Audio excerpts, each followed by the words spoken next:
Downstream investment and indirect foreign investment under FEMA. India continues to attract significant foreign investment across multiple sectors. However, with opportunity comes regulation.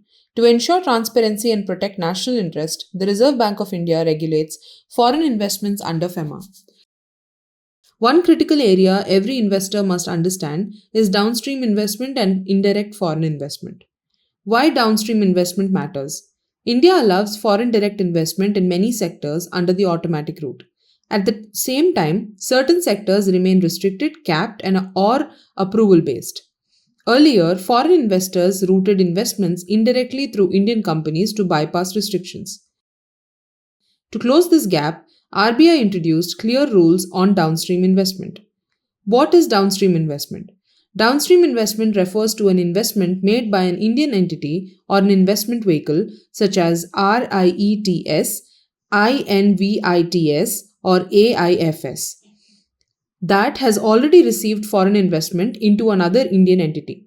These investments are governed by RBI's Master Directions on Foreign Investment. What is indirect foreign investment?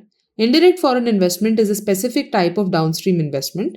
It arises when the investing Indian entity is foreign owned or foreign controlled, or when the sponsor or manager of an investment vehicle is foreign owned or controlled. In such cases, the investment is treated at par with direct FDI under FEMA.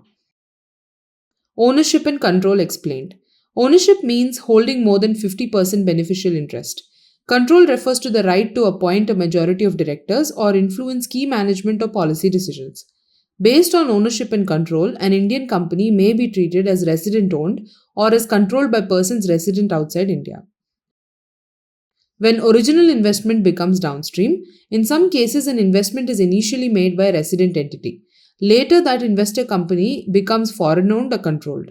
From that date onwards, the investment is treated as downstream investment and must comply with applicable sectoral caps and entry routes. Key FEMA principles and restrictions. FEMA follows a simple principle: what is not permitted directly cannot be done indirectly. Accordingly, indirect foreign investment is subject to the same rules as direct FDI, including entry routes, sectoral caps, pricing guidelines, and performance linked conditions. Only Indian companies or LLPs are permitted to receive indirect foreign investment. Conditions for downstream investment. Downstream investment requires approval from the board of directors and shareholders.